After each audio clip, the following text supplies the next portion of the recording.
নমস্কাৰ।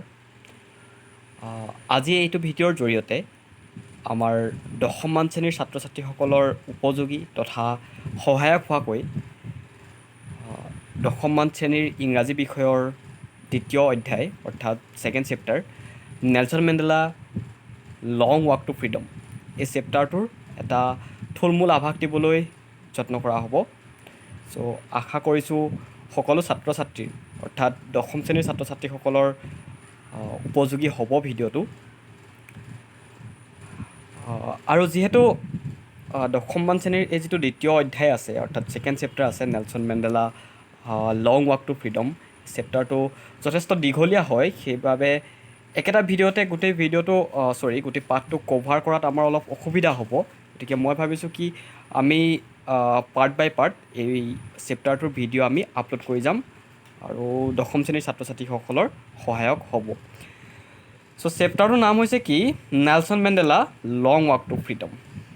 তো নেলছন মেণ্ডেলাৰ নাম আমি হয়তো সকলোৱে শুনিছোঁ বা তোমালোকে সকলোৱে হয়তো শুনিছা, যদিও নাই শুনা আমি চেপ্টাৰটো পঢ়িলে আমি সেই নেলছন মেণ্ডেলাৰ বিষয়ে জানিব পাৰিম। তো তেওঁৰ সম্পূৰ্ণ নামটো হৈছে কি নেলছন ৰলিহলাহলা মেণ্ডেলা। তো তোমালোকৰ কেতিয়াবা এক্সামত আহিব পাৰে কুৱেশ্যন যে নেলছন মেণ্ডেলাৰ সম্পূৰ্ণ নামটো কি হয়, গতিকে তোমালোকে সেইটো লিখিবা।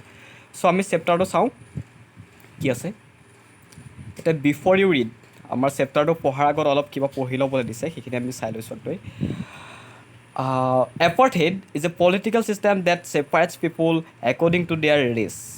Can you say which of the three countries named below had a such political system until very recently? তো আমাৰ ইয়াতে এটা টাৰ্ম দিছে apartheid. So first of all we need to know' what is apartheid. Apartheid কি হয় সেইটো আমি জানিব লাগিব, তোমালোকৰ এক্সামতো হয়তো আহিব পাৰে। তো এপাৰ্থেইড কি হয়? Apartheid is a political system that separates people according to their race. যে এপাৰ্থেইড হৈছে এটা ৰাজনৈতিক ব্যৱস্থা, আৰু যিটো ৰাজনৈতিক ব্যৱস্থাই কি কৰে যে মানুহক বৰ্ণৰ ভিত্তিত বা মানুহক জাতি ভিত্তিত পৃথকীকৰণ কৰে, গম পাইছানে? গতিকে সেইটো আমি ক'ব পাৰোঁ যে যিহেতু এইটো এটা পলিটিকেল ছিষ্টেম য'ত হিউমেন ৰাইটছবিলাক ভায়লেট হয়, যে আমাৰ ভাৰতীয় সংবিধানে যেতিয়া আমাক কিছুমান ৰাইটছ দিছে, কিছুমান মৌলিক অধিকাৰ দিছে, সেইবিলাক যেতিয়া জাতিভিত্তিত যদি খৰ্ব হয়, সেইটো কথাটো কোৱা হ'ব এপাৰ্থেইড বুলি। তাত যিটো ছাউথ আফ্ৰিকাত আমি যদি দক্ষিণ আফ্ৰিকাৰ ইতিহাস আমি চাওঁ কেতিয়াবা, আমি সেইটো গম পাম যে তাত যিখিনি কৃষ্ণাংগ মানুহ হৈছিল তেওঁলোকক কোনো ধৰণৰ ৰাজনৈতিক অধিকাৰ দিয়া হোৱা নাছিল। আৰু সেই ৰাজনৈতিক অধিকাৰ দিয়া নোহোৱা যিটো ব্যৱস্থা আছিল, কৃষ্ণাংগসকলৰ যিটো শ্বেতাংগসকলৰ যিটো ছুপ্ৰিমেচি আছিল বা হোৱাইটছখিনিৰ যিটো ছুপ্ৰিমেচি আছিল, সেইটোক কোৱা হয় এপাৰ্থেইড। য'ত জাতিভিত্তিত সেই যিখিনি তাত কৃষ্ণাংগ লোক আছিল বা যিখিনি ব্লেকছ আছিল, তেওঁলোকক কি কৰা হৈছিলে? তেওঁলোকক শোষণ কৰা হৈছিলে। গতিকে সেই যিটো জাতিভিত্তিক যিটো আমাৰ ছাউথ আফ্ৰিকাত যিটো পলিটিকেল ছিষ্টেম আছিল, যিটোৱে জাতিভিত্তিত পৃথক কৰে কৃষ্ণাংগ শ্বেতাংগ ভিত্তিত, আৰু কৃষ্ণাংগখিনিত কোনো ধৰণৰ পলিটিকেলছ বা ৰাজনৈতিক ৰাইটছ দিয়া নহয়, অধিকাৰ দিয়া নহয়, সেই ব্যৱস্থাটো আছিল কি এপাৰ্থেইড। গম পাবা তোমালোকে ভালদৰে পঢ়ি চালে। তো সেইটো কথাটো আমাক কৈছে কি apartheid is a political system that separates people according to their race. তো এইটো কথাটো আমি চাব লাগিব যে এইটো সামাজিক বৈষম্যৰ কথা কোৱা নাই, আমাক ইয়াতে কৈছে যে কি ৰাজনৈতিক বৈষম্য, অৰ্থাৎ ৰাজনৈতিকভাৱে যিখিনি অধিকাৰ যিখিনি মানুহক নিদিয়ে, বা ৰাজনৈতিকভাৱে যেতিয়া এটা জাতিয়ে তেওঁলোকৰ যিখিনি অধিকাৰ থাকে সেই অধিকাৰখিনি তেওঁলোকে নাপায়, অৰ্থাৎ তেওঁলোকৰ অধিকাৰখিনি খৰ্ব কৰা হয়, তেওঁলোকৰ অধিকাৰখিনি ভায়লেট কৰা হয়, সেইটো বস্তুক কোৱা হয় কি বুলি? এপাৰ্থেইড বুলি। আৰু নেক্সট আমাক কৈছে কি can you say which of the three countries named below' had such a political system until very recently? United States of America, South Africa, Australia. আমাৰ ইয়াতে কি দিছে? তিনিখন দেশৰ নাম দিছে। সেই দেশকেইখনৰ ভিতৰত কোনখনত সেই এপাৰ্থেইডটো খুব শেহতীয়াকৈ অলপ দিনৰ আগলৈকে চলি আছিল, অলপ দিনৰ আগলৈকে মানে 1994 মানলৈকে চলি আছিল।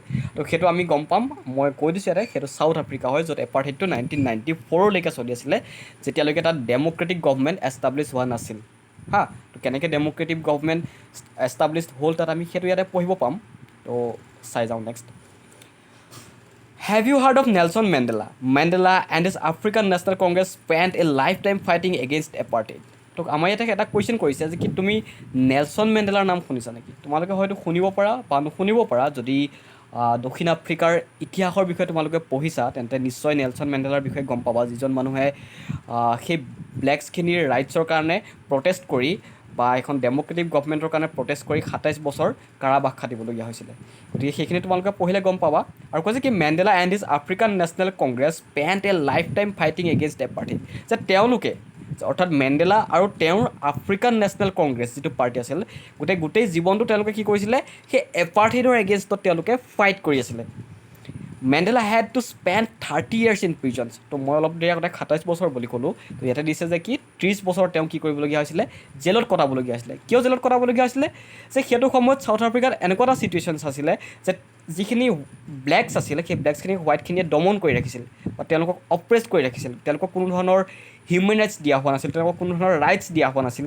আৰু সেইকাৰণে তেওঁলোকে যেতিয়া তেওঁলোকৰ নিজৰ ৰাইটছখিনিৰ কাৰণে তেওঁলোকে মাত মাতিব যায় তেওঁলোকে যেতিয়া প্ৰটেষ্ট কৰিব যায় তেওঁলোকে যেতিয়া প্ৰতিবাদ কৰিব যায় তেওঁলোকক কি হয় তেওঁলোকক প্ৰিজনত পঠিওৱা হয় বা জেলত পঠাই দিয়া হয় ঠিক সেইদৰে নেলছন মেণ্ডেলা আৰু তেওঁৰ আফ্ৰিকান নেশ্যনেল কংগ্ৰেছে যেতিয়া সেই এপাৰ্থেইডৰ এগেইনষ্টত ফাইট কৰিছিল বা প্ৰটেষ্ট কৰিছিল তেওঁ নেলছন মেণ্ডেলাই কিমান দিন জেল খাটিবলগীয়া আছিলে অলমষ্ট 30 years আৰু ইয়াতে কৈছে কি finally democratic elections were held in South Africa in 1994 and Mandela became the first black president of a new nation আৰু কৈছে কি ডেম'ক্ৰেটিক ইলেকশ্যনছ মানে য'ত গণতন্ত্ৰ প্ৰতিষ্ঠা হয় আৰু চাউথ আফ্ৰিকাত 1994 চনত কি হৈছিলে ডেম'ক্ৰেটিক বা গণতান্ত্ৰিক নিৰ্বাচন হৈছিলে আৰু তাতে কি হৈছিলে Nelson Mandela became the first black president of the new nation আৰু নিউ নেশ্যন বুলি কৈছে নিউ নেশ্যন মানে কি হৈছে তাত যিটো আগৰ যিটো এপাৰ্থেইড ছিষ্টেমছ আছিল যিটো হোৱাইটছখিনিয়ে ব্লেকছখিনিক শোষণ কৰি ৰখাৰ অপ্ৰেছ কৰি ৰখাৰ যিখিনি ব্যৱস্থা আছিল সেইখিনি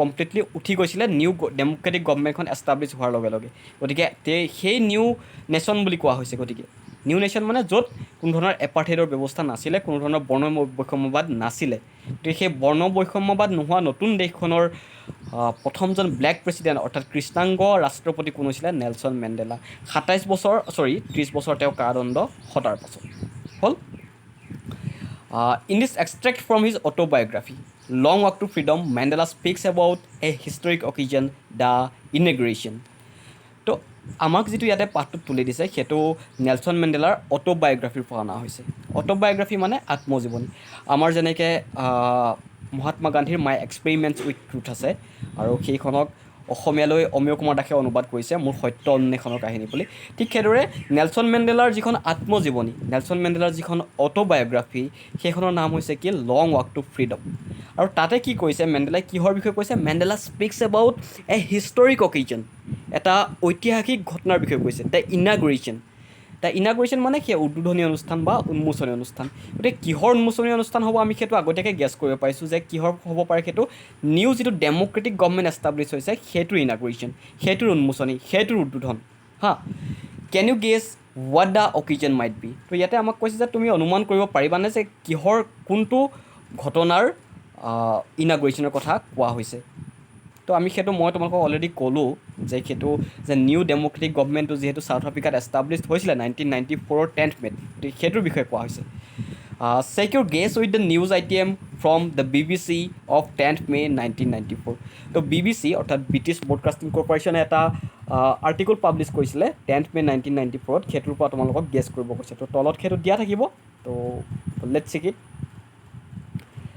Mandela becomes South Africa's first black president যে মেণ্ডেলা দক্ষিণ আফ্ৰিকাৰ প্ৰথমজন কৃষ্ণাংগ ৰাষ্ট্ৰপতি হ'ল সেইবুলি BBC এটা অৰ্থাৎ ব্ৰিটিছ ব্ৰডকাষ্টিং কৰ্প'ৰেশ্যনে এটা আৰ্টিকল পাব্লিছ কৰিছিলে তো এইটো আমাক পঢ়িব কৈছে আৰু এইটোৰ পৰা সেই ইনাগুৰেশ্যন প্ৰগ্ৰেমটো কি হয় সেইটোৰ বিষয়ে আমাক এটা অনুমান সেইটোৰ বিষয়ে আমাক এটা গেছ কৰিব কৈছে Nelson Mandela has become South Africa's first black president after more than 3 centuries of white rule তো ইয়াতে কৈছে যে কি নেলছন মেণ্ডেলা চাউথ আফ্ৰিকাৰ প্ৰথমজন কৃষ্ণাংগ ৰাষ্ট্ৰপতি হ'ল যে more than 3 centuries of white rule যে সেই যিখিনি শ্বেতাংগ মানুহ আছিল যিখিনি হোৱাইটছ মানুহ আছিল তেওঁলোকৰ 3 শতিকা ধৰি হোৱা সেই শাসনৰ পাছত সেই অপাৰেশ্যনৰ পাছত পোনপ্ৰথমবাৰ বাবে নেলছন মেণ্ডেলা কি হৈছিলে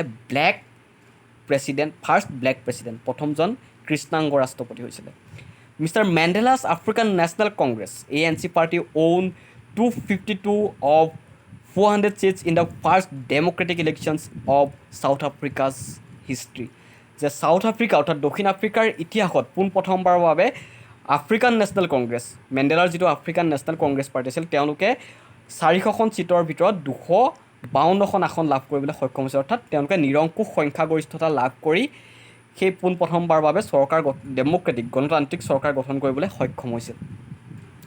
ঠিক আছে, সেইখিনিলৈকে। The inauguration ceremony took place in the Union Buildings amphitheatre in Pretoria today, attended by politicians and dignitaries from more than 140 countries around the world. আৰু কৈছে যে কি সেই যিটো উদ্বোধনী অনুষ্ঠান আছিল, উদ্বোধনী অনুষ্ঠান মানে সেই যিটো নতুন গণতন্ত্ৰ প্ৰতিষ্ঠা হোৱাৰ যিটো উদ্বোধনী অনুষ্ঠান আছিল, সেইটোত কোনে কোনে অংশগ্ৰহণ কৰিছিলে আমাক ইয়াতে দিছে। আৰু ক'ত হৈছিলে সেইটো? Union Buildings amphitheatre in Pretoria, প্ৰেটৰিয়াৰ ইউনিয়ন বিল্ডিংছ এম্পিথিয়েটাৰত হৈছিল। আৰু এটেণ্ডেড বাই পলিটিচিয়ানছ এণ্ড ডিগনিটাৰিজ, যে ৰাজনীতিবিদ অথবা কোনো মৰ্যাদাপূৰ্ণ ব্যক্তি বিভিন্ন দেশৰ, কিমানখন দেশৰ পৰা?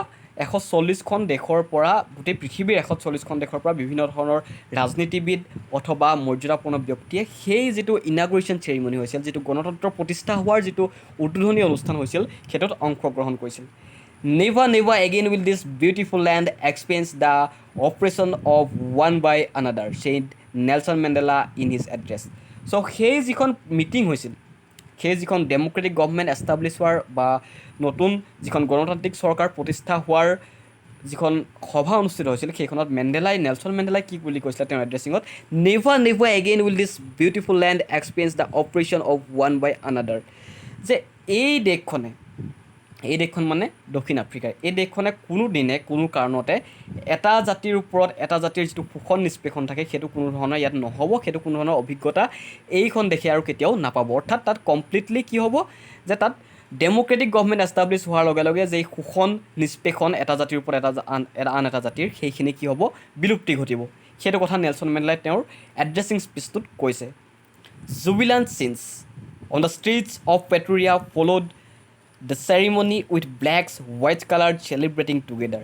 More than 1 lakh South African men, women and children of all races sang and danced with joy. Jubilant scenes. যে জুবিলেণ্ট চিনছ মানে আনন্দত, জুবিলেণ্ট মানে উৎসৱমুখৰ পৰিৱেশ, যিটো উৎসৱমুখৰ পৰিৱেশৰ তাত চিনছ দেখা পোৱা গৈছিল। ক'ত দেখা পোৱা গৈছিল? On the streets of Pretoria. তো আমি অলৰেডি গম পালোঁ যে ইনাগুৰেশ্যন চেৰিমনিটো ক'ত হৈছিলে, যে ইউনিয়ন বিল্ডিংছ এম্পিথিয়েটাৰ ইন প্ৰেটৰিয়াত হৈছিলে। গতিকে সেই প্ৰেটৰিয়াৰ যিবিলাক ষ্ট্ৰীটছ আছিল, ৰাস্তাত আছিল, তাত কি হোৱা হৈছিলে? জুবিলেণ্ট চিনছ মানে উৎসৱমুখৰ এটা পৰিৱেশ পৰিস্ফুট হৈছিলে। আৰু কৈছে কি? Followed the ceremony with blacks whites coloured celebrating together. আৰু তাতে কি হৈছিলে? আগৰ যিটো সেই ব্লেকছখিনিৰ যিটো চুপ্ৰিমেচি আছিলে, সেইটো তাত আমি দেখা পোৱা নাছিলে। তাত কি হৈছিলে? ব্লেকছ হোৱাইটছ কালাৰ্ড চেলিব্ৰেটিং। তাতে কোনো জাতিভিত্তিক বৈষম্য নোহোৱাকৈয়ে কৃষ্ণাংগ শ্বেতাংগ সকলোৱে একেলগে গোট খাইছিল। আৰু সেই যিটো ডেম'ক্ৰেটিক এচিভমেণ্ট আছিল, যিটো গণতান্ত্ৰিক তেওঁলোকৰ চৰকাৰ প্ৰতিষ্ঠা হৈছিল, সেইটো তেওঁলোকে সকলোৱে একেলগে কৃষ্ণাংগ শ্বেতাংগ সকলো লোক গোট খাই কি কৰিছিলে? উদযাপন কৰিছিলে। মোৰ then 1 lakh South African men and women and children of all races sang and danced with joy. যে সেই নতুন গণতন্ত্ৰৰ যে প্ৰতিষ্ঠা হৈছিলে, সেই নতুন গণতন্ত্ৰ প্ৰতিষ্ঠা হোৱাৰ ফলত 1 লাখতকৈ অধিক দক্ষিণ আফ্ৰিকাৰ মুনি তিৰোতা তথা তেওঁলোকৰ ল'ৰা ছোৱালীবিলাক, যিবিলাক চিলড্ৰেনছ আছিল, সেইবিলাকে অফ অল ৰেচেছ, তাতে কোনো হোৱাইটছ ব্লেকছৰ ডিছক্ৰিমিনেশ্যন নোহোৱাকৈ, বৰ্ণ বৈষম্য নোহোৱাকৈ সকলোৱে একেলগে সেই যিটো গণতন্ত্ৰ প্ৰতিষ্ঠা হৈছিল, সেইটোক স্বাগতম জনাইছিলে। আৰু তেওঁলোকে একেলগে কি কৰিছিলে? আনন্দত sang and dance, তেওঁলোকে নৃত্য গীত পৰিৱেশন কৰিছিলে। তো সেইটো BBC নিউজটো আমাৰ আছিলে। তো ইয়াৰ পাছত কি আছে আমি চাওঁ। এক্টিভিটি এটা দিছে, তোমালোকক সেইটো মই চেপ্টাৰটো বুজোৱাৰ পাছত নেক্সট ভিডিঅ'টোত বুজাই দিম। চ' আমি চেপ্টাৰটো চাওঁ। 10th May, dawn bright and clear. তো 10th May, 10 মে'ৰ কথা কৈছে। আৰু ডাউন মানে ৰাতিপুৱা হয়, যিটো দুকমুকালি হয়, সেইটো খুব ব্ৰাইট এণ্ড ক্লিয়াৰ, খুব উজ্জ্বল ৰাতিপুৱা এটাৰ কথা কৈছে। For the first few days I had been pleasantly besieged by dignitaries and world leaders who were coming to pay' their respect before the inauguration. তো এইটো নেলছন মেণ্ডেলাই কৈ আছে, অৰ্থাৎ তেওঁৰ আত্মজীৱনীখনত লিখি থোৱাৰ পৰা আমাক এক্সট্ৰেক্ট কৰি দিছে।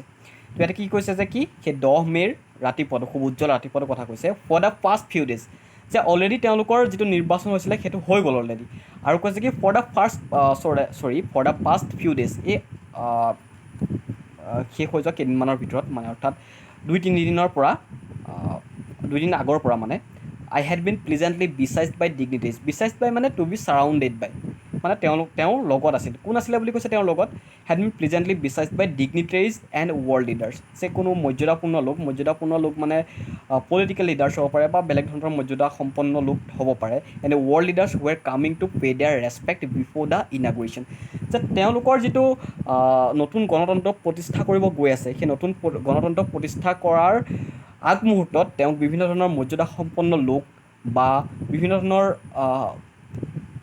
পৃথিৱীৰ বিভিন্ন দেশৰ পৰা অহা লিডাৰ্ছবিলাকে তেওঁক কি কৰিছিলে, তেওঁলোকৰ সন্মান প্ৰদৰ্শন কৰিবলৈ আহিছিলে। সন্মান প্ৰদৰ্শন কিয় কৰিব আহিছিলে? যে কি এটা এৰাৰ শেষ হ'ল, এটা যুগৰ অৱসান ঘটিল। কি যুগৰ অৱসান ঘটিল?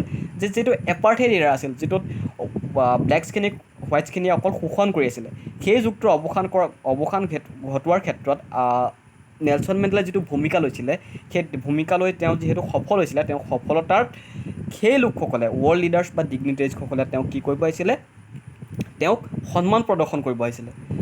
The inauguration would be the largest gathering ever of international leaders on South African soil. আৰু কৈছে যে কি সেই যিটো ইনাগুৰেশ্যন প্ৰগ্ৰেম আছিলে, যিটো উদ্বোধনী অনুষ্ঠান আছিলে গণতান্ত্ৰিক চৰকাৰ প্ৰতিষ্ঠাৰ, সেই গণতান্ত্ৰিক চৰকাৰ প্ৰতিষ্ঠাৰ যিটো উদ্বোধনী অনুষ্ঠান আছিল, সেই উদ্বোধনী অনুষ্ঠানটো হৈছিলে কি, যে largest gathering ever of international leaders. যে আন্তৰ্জাতিক লিডাৰবিলাকৰ সৰ্ববৃহৎ জনসমাৱেশ। গেডাৰিং মানে তেওঁলোকে গোট খাইছিলে।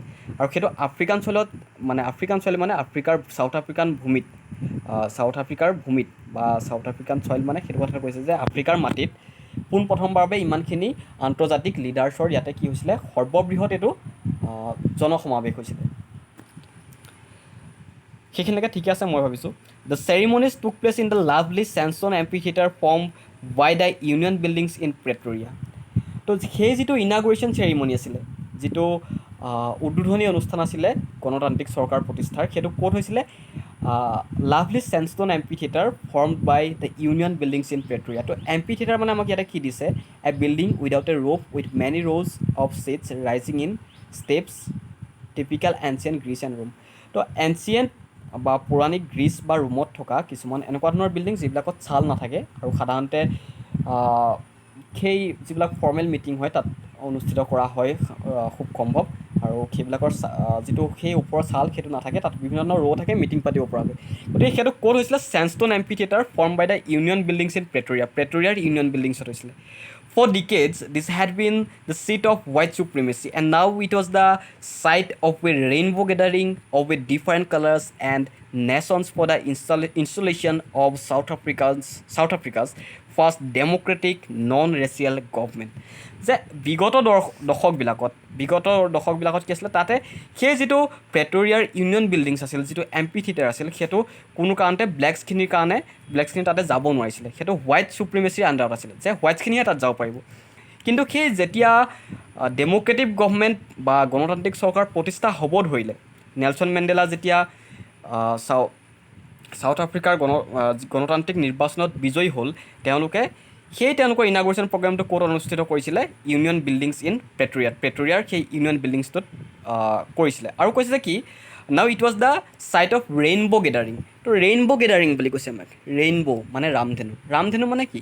7টা ৰঙৰ সংমিশ্ৰণ। অৰ্থাৎ তাতে কোনো জাতিভিত্তিক বৈষম্য নাই, তাতে বগা, ক'লা, শ্বেতাংগ, কৃষ্ণাংগ ভিত্তিত কোনো ধৰণৰ বৈষম্য নাই। তাক সকলো একেলগে গোট খাই সেই যিটো গণতান্ত্ৰিক চৰকাৰ প্ৰতিষ্ঠা হৈছিল, সেইটোক স্বাগতম জনাবলৈ সকলো একেলগে গোট খাইছিলে। গতিকে তাত কোনো ধৰণৰ যিটো বৰ্ণ বৈষম্যবাদ নাছিলে, সেইটোক আমাক বৰ্ণনা কৰিবৰ কাৰণে ৰেইনব' গেডাৰিং বুলি কৈছে। Rainbow' gathering of different colours and nations for the installation of South Africa's first democratic non racial government. আৰু তাতে সেই মানুহখিনি ৰেইনব' গেডাৰিং অৰ্থাৎ কোনো জাতিভিত্তিক বৈষম্য নোহোৱাকৈ মানুহবিলাক কিয় গোট খাইছিলে?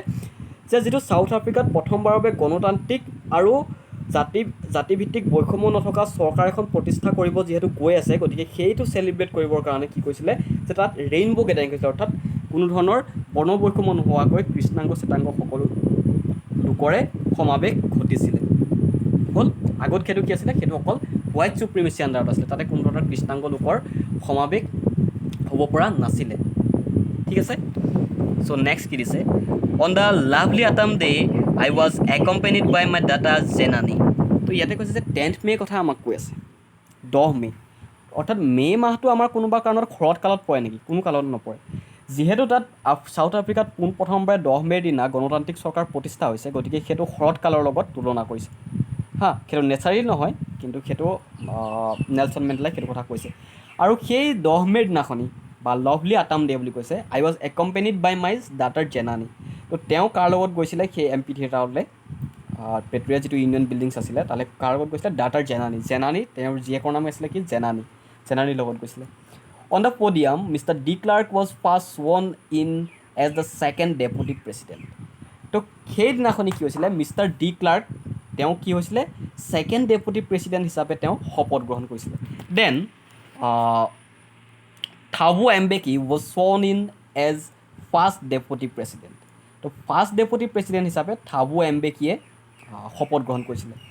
When it was my turn, যেতিয়া মোৰ পাল পৰিল, অৰ্থাৎ নেলছন মেণ্ডেলাৰ যেতিয়া পাল পৰিল, I pledge to obey and uphold the constitution and to devote myself to the well being of the republic and its people. তেওঁ কি কৰিলে? তেওঁ যেতিয়া পাল পৰিলে, তেওঁ কি কৰিলে? তেওঁ সেই যিখিনি কনষ্টিটিউশ্যন, যিখন সংবিধান থাকে ছাউথ আফ্ৰিকাৰ, সেই সংবিধানখন মানি চলিবলৈ আৰু নিজকে সেই ৰিপাব্লিকখনৰ, ছাউথ আফ্ৰিকা গণতন্ত্ৰখনৰ, অৰ্থাৎ গণতান্ত্ৰিক চৰকাৰ যিহেতু তাত এষ্টাব্লিছ হ'ব গৈ আছে, প্ৰতিষ্ঠা হ'ব গৈ আছে, গতিকে ছাউথ আফ্ৰিকাৰ সেই গণতন্ত্ৰৰ আৰু তেওঁলোকৰ মানুহখিনিৰ ভালৰ কাৰণে নিজকে উৎসৰ্গা কৰিবলৈ তেওঁ কি কৰিছে? শপত গ্ৰহণ কৰিছে। টু দ্য এজেম্বল গেষ্ট এণ্ড ৱাচিং ৱৰ্ল্ড আই ছেইড। আৰু সেই যিখিনি তাত মানুহ গোট খাই আছিলে আৰু গোটেই পৃথিৱীখনক চাই, অৰ্থাৎ গোটেই পৃথিৱীখনক সম্বোধন কৰি তেওঁ, গোটেই পৃথিৱীখন মানে যিহেতু ছাউথ আফ্ৰিকাত নন নেচনেল গভৰ্ণমেণ্ট এখন এষ্টাব্লিছ হৈছে, গতিকে সেইটো গোটেই বিশ্বই প্ৰত্যক্ষ কৰি আছে, গতিকে গোটেই বিশ্বক চাই আৰু যিখিনি তাত গেষ্ট আছিল, যিখিনি অতিথি গোট খাইছিল, তেওঁলোকক সম্বোধন কৰি তেওঁ কি কৈছিল? Today all of us to do by our presence here confer glory and hope to newborn liberty. যে কি কৈছে? যে কি এই নতুনকৈ জন্ম হোৱা যিটো স্বাধীনতা হৈছে, সেইটো তেওঁ এটা গ্ল'ৰি বুলি কৈছে, সেইটো এটা আনন্দ উৎসৱ বুলি কৈছে, আৰু তাক লৈ এটা তেওঁ নতুন আশা কৰিছে। Out of the experience of an extraordinary human disaster that lasted too long must be born a society of which all humanity will be proud. যে সেই মানৱীয় দুৰ্যোগ যিটো অলপ দিনৰ আগলৈকে কেইবা দশক ধৰি চলি আছিলে, মানৱীয় দুৰ্যোগ আৰু প্ৰাকৃতিক দুৰ্যোগ। আমি প্ৰাকৃতিক দুৰ্যোগ ঢেৰ পাইছোঁ, আমি উদাহৰণস্বৰূপে আমি ভূমিকম্পৰ কথা ক'ব পাৰোঁ, বা বানপানীৰ কথা ক'ব পাৰোঁ, আমি ধুমুহাৰ কথা ক'ব পাৰোঁ। সেইবিলাক হৈছে কি? প্ৰাকৃতিক দুৰ্যোগ। কিন্তু ইয়াতে মেণ্ডেলাই উল্লেখ কৰিছে কি? এক্সট্ৰাঅৰ্ডিনেৰী হিউমেন ডিজাষ্টাৰ, মানৱীয় যিটো দুৰ্যোগ। মানৱীয় দুৰ্যোগ মানে কোনটো কথা কৈছে? যে সেই তাতে যিটো আফ্ৰিকাত ৰেচিয়েল ডিছক্ৰিমিনেশ্যন আছিল, যিটো বৰ্ণ বৈষম্যবাদ আছিল, যিটো এপাৰ্থেইড এৰা চলি আছিল, য'ত কৃষ্ণাংগখিনিক বা ব্লেকছখিনিক কোনো ধৰণৰ ৰাইটছ দিয়া নাছিল, য'ত ব্লেকছখিনিৰ হিউমেন ৰাইটছ ভায়লেট হৈছিল, সেই এৰাটোক হিউমেন ডিজাষ্টাৰ বুলি কোৱা হৈছিলে। কিয় হিউমেন ডিজাষ্টাৰ বুলি কোৱা হৈছিলে? যে সেই হোৱাইটছখিনিৰ দ্বাৰা ব্লেকছখিনি, অৰ্থাৎ শ্বেতাংগখিনিৰ দ্বাৰা কৃষ্ণাংগখিনি সদায় শোষিত হৈ আহিছিল, সদায় তেওঁলোক বঞ্চনাৰ মুখামুখি হৈ আছিল। গতিকে সেইটোক তেওঁ এক্সট্ৰাঅৰ্ডিনেৰী হিউমেন ডিজাষ্টাৰ বুলি কৈছিলে। হিউমেন ডিজাষ্টাৰ বুলি কেলৈ কৈছে? যে কি একেই মানুহ, কিন্তু কৃষ্ণাংগ হোৱাৰ বাবে এটা যাতে তেওঁলোকৰ নিজৰ যিখিনি ৰাইটছ থাকে, তেওঁলোকৰ যিখিনি মানৱীয় অধিকাৰ থাকে, সেইখিনি উপভোগ কৰিবলৈ নাপায়। গতিকে সেইটোক কি বুলি কৈছে? মানৱীয় দুৰ্যোগ বুলি কোৱা হৈছে, যিটো অলপ দিনৰ আগলৈকে চলি আছিল। Must be born a society of which all humanity will be proud. আৰু এতিয়া কি হ'ব? সেই যিটো এৰা আছিল এপাৰ্থেইডৰ, সেইটো যিহেতু শেষ হ'ব, আৰু গতিকে এতিয়া যিখন ইয়াতে ছ'চাইটি বা সমাজ গঠন হ'ব, সেই সমাজখনৰ পৰা কি হ'ব?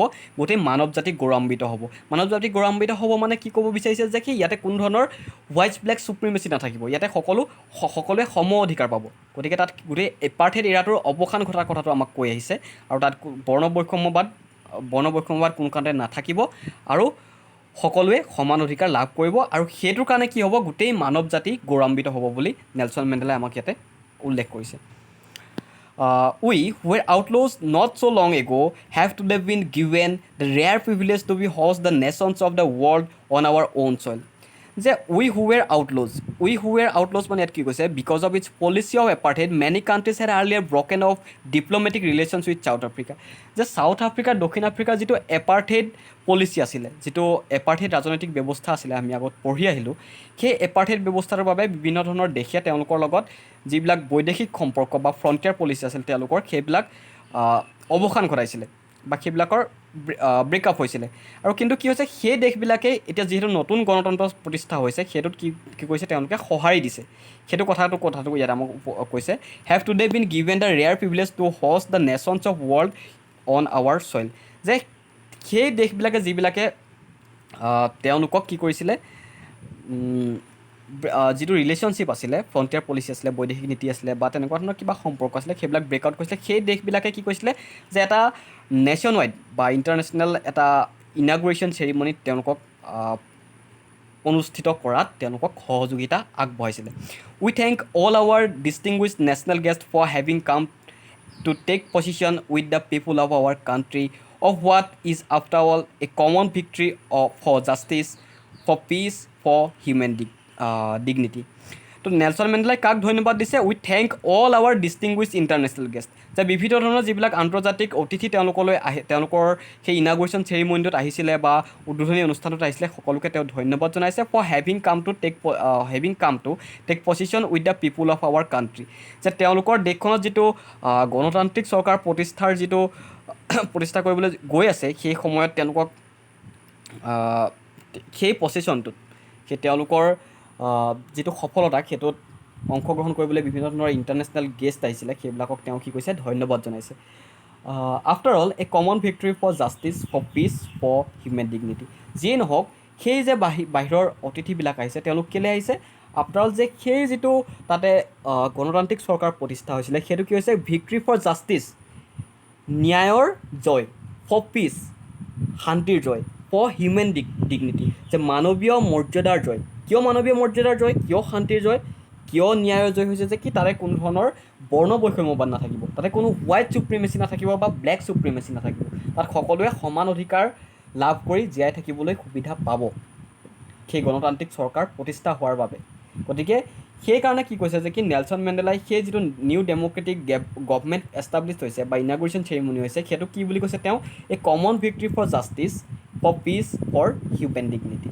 ঠিক আছে সেইখিনিলৈকে we have at last achieved our political emancipation তো নেলছন মেণ্ডেলাই এইটো কৈছে কি we have at least achieved our political emancipation means freedom for restrictions যে এইটো নকৰিবি সেইটো নকৰিবি পৰা যিবিলাক আমাৰ পৰাধীন ব্যৱস্থা থাকে সেইবিলাকৰ পৰা মুক্তি পোৱা অৰ্থাৎ স্বাধীনতা গতিকে সেইটো তেওঁলোকৰ যিটো ডেম'ক্ৰেটিক গভমেণ্ট এষ্টাব্লিছ হৈছে সেই ডেম'ক্ৰেটিক গভমেণ্ট এষ্টাব্লিছ হোৱাটো তেওঁলোকৰ কি হৈছে কি এটা ৰাজনৈতিক স্বাধীনতা পাইছে ৰাজনৈতিক স্বাধীনতা কেলৈ পাইছে যে সেই ৰাজনৈতিক স্বাধীনতাৰ ফলত সকলো মানুহ চাউথ আফ্ৰিকাৰ সকলো মানুহ সমান অধিকাৰৰ ভিত্তিত জীয়াই থাকিব পাৰিব we pledged ourself to liberate all our people from the continuing bondage of poverty, deprivation, suffering, gender and other discrimination.